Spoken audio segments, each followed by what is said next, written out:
레바논에 있는 한 동굴에서 400여 명 이상이 목격한 성모 마리아의 발현에 관한 말씀입니다. 지중해를 내려다보는 고대 페니키아의 항구 도시 시돈에서 남동쪽으로 약 3-4km 떨어진 곳에 그리스도교의 전통을 간직한 순례 도시 마그두체가 있습니다. 성모 마리아께서 이곳 마그두체에 있는 동굴에서 예수님이 근처 시돈에서 설교한 후 제자들과 함께 돌아오시기를 기다렸다고 합니다. 복음서에는 예수님께서 갈릴레아의 게네사렛을 떠나 북쪽 티레와 시돈 지역으로 가서 복음을 전파하고 병자들을 치료하셨다고 기록하고 있습니다. 마태복음 15장 21절부터입니다. 예수님께서 그곳을 떠나 티로와 시돈 지방으로 물러가셨다. 그런데 그 고장에서 어떤 가나안 부인이 나와 다윗의 자손이신 주님, 저에게 자비를 베풀어 주십시오. 제 딸이 심하게 마귀가 들렸습니다. 하고 소리 질렀다. 예수님께서는 한마디도 대답하지 않으셨다. 제자들이 다가와 말하였다. 저 여자를 돌려 보내십시오. 우리 뒤에서 소리 지르고 있습니다. 그제야 예수님께서 나는 오직 이스라엘 집안의 길 잃은 양들에게 파견되었을 뿐이다 하고 대답하셨다. 그러나 그 여자는 예수님께 와 엎드려 절하며 주님, 저를 도와주십시오 하고 청하였다. 예수님께서는 자녀들의 빵을 집어 개들에게 던져주는 것은 좋지 않다 하고 말씀하셨다. 그러자 여자는 주님, 그렇습니다. 그러나 개들도 주인의 상에서 떨어지는 부스러기는 먹습니다 하고 말하였다. 그때에 예수님께서 그 여자에게 말씀하셨다. 여인아, 내 믿음이 참으로 크구나. 내가 바라는 대로 될 것이다. 바로 그 시간에 그 여자의 딸이 나았다. 거룩한 전통에 의하면 성모 마리아는 예수님이 티레와 시돈으로 여행할 때 아들과 동행했습니다. 하지만 당시 유대인 여성들은 이교도 도시에 들어가는 것이 허락되지 않았습니다.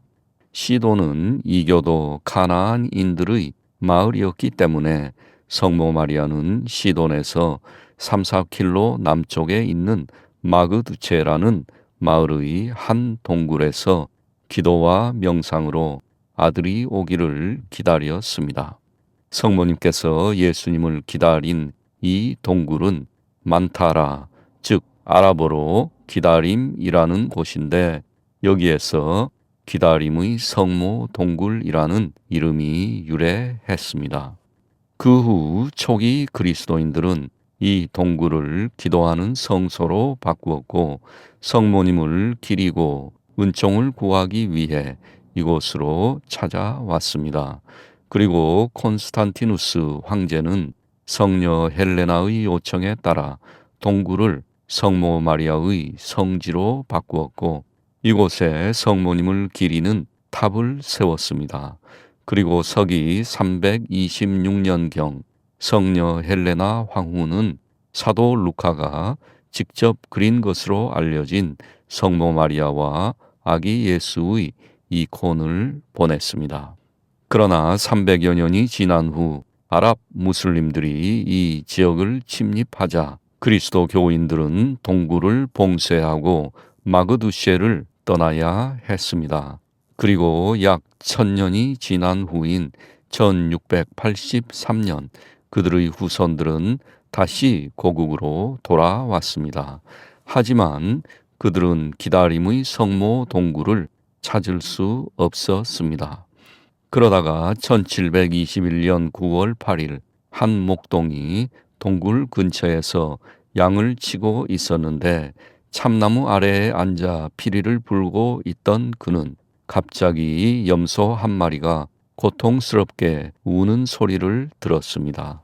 그는 그 방향으로 달려갔고 구멍을 통해 염소가 동굴 속에 빠진 것을 보았습니다. 그는 칼을 들고 덤불을 치운 후 엎드려 동굴 속으로 기어 들어갔고 어둠 속에서 오래된 제단에 성모님과 아기 예수의 이콘이 금빛으로 반짝이는 것을 보았습니다. 그는 양떼를 놔두고 달려가서 마그두시의 사람들에게 자신이 발견한 것을 알렸습니다. 군중이 달려왔고 이미지를 본 멜카이트 가톨릭 성직자들은 그것을 성녀 헬레나의 이콘으로 알아보았고 종을 울려 사건을 알리고 마을에서 행렬이 조직되었습니다. 그리고 1860년에 이곳에 성당이 추가되었고 1911년 6월 11일 약 400명의 사람들이 동굴에서 빛나는 빛 속에 침묵하며 계시는 성모 마리아와 아기 예수님의 발현을 목격했습니다. 다음은 이 발현에 관한 말씀입니다. 기다림의 성모 동굴에서 발현하신 성모님에 관한 보고 중에서 아마도 가장 정확한 것은 시돈의 대주교 니콜라 할라비의 증언일 것입니다. 이 버전은 1911년 폰 윅스쿨 남작 부인이 독일어로 기록했습니다. 만타라라고 불리는 기다림의 성모 동굴에서는 과거에도 여러 번 성녀 막달레나 마리아가 나타났다는 보고가 있었습니다. 또한 성모 마리아도 몇 번 발현하셨다는 보고가 있었다고 합니다. 흥미롭게도 과거의 보고에 따르면 성녀 막달레나 마리아는 성모님만큼 아름답거나 위엄이 있지는 않았다고 합니다. 그녀는 성모님보다 더 작았고 더 금발이었다고 합니다. 성녀 막달레나 마리아는 이 동굴이 완전한 침묵의 동굴이 되기를 요청했다고 합니다. 따라서 이 동굴은 침묵의 기도 장소, 예수 그리스도의 재림을 기다리는 사람들이 깊은 침묵으로 기대하는 장소로 알려지게 되었습니다. 동굴 내부에는 제단이 있는 돌담으로 만든 작은 채플이 있었습니다. 1908년 동안 많은 사람들이 기다림의 성모 동굴에서 간헐적으로 빛이 나타나기 시작했다고 보고하기 시작했습니다. 많은 사람들은 이것이 더 큰 일이 일어나려는 초자연적인 징조라고 느꼈습니다. 그래서 니콜라 할라비 대주교는 그곳에서 미사를 거행하기 시작했습니다. 하지만 큰 관심이 있었음에도 불구하고 아무 일도 일어나지 않은 채 거의 4년이 지나갔습니다. 그리고 1911년 6월 11일 이른 아침 할라비 대주교는 약 60명을 위해 동굴에서 아침 미사를 거행했습니다. 그 후 마을 성당에서 프랑스 부영사를 위한 축하 행사가 열렸습니다. 그리고 오후 5시경 약 50명의 여성들이 저녁을 먹기 위해 동굴로 돌아왔습니다. 오후 7시경 7명의 여성이 동굴에 다가갔는데 그들은 동굴 입구에서 약 10m 안에 거칠게 돌로 지은 작은 채플 안에 있는 제단에서 나오는 큰 빛에 갑자기 눈이 멀었습니다. 여성들은 처음에는 그 빛이 그들 뒤에서 저물어 가는 햇빛의 반사광일 수도 있다고 생각했습니다. 하지만 빛의 강도가 높아지면서 여러 가지 놀라운 색상이 발산되기 시작했습니다. 흥분한 여성들은 소리를 쳤고 곧 약 60명이 동굴로 몰려들었습니다. 그들도 모두 빛에 눈이 멀었습니다. 빛이 너무나 갑작스럽고 강렬했기 때문에 직접 보기가 매우 힘들었습니다. 하지만 잠시 후 강렬한 빛은 부드럽고 빛나는 구름이 되었고 그곳으로부터 아름답고 영광스러운 여러 가지 색의 광선과 다른 빛나는 빛이 발산되었습니다. 그리고 그 모든 것의 중앙에는 아기 예수를 안고 있는 여인이 있었습니다. 이 발현은 동굴 속 한 번에 많은 사람이 들어갈 수 없는 제단이 있는 돌담으로 둘러싸인 작은 방에서 일어났습니다. 곧 발현을 보려고 다른 사람들의 차례를 요청하는 소리가 들렸습니다. 그들은 서로 교대하면서 보기로 동의했고 60명 모두가 성모님의 발현을 보았습니다. 여인들은 언덕을 내려오며 성모 마리아가 발현하셨다고 소리쳤고 이 소식은 마을에 빠르게 전파되었습니다. 곧 매우 많은 사람들이 몰려왔고 동그란 채플로 들어가 보기를 원했습니다. 그들 중에는 할라비 대주교가 있었고 아마도 부영사도 있었을 것입니다.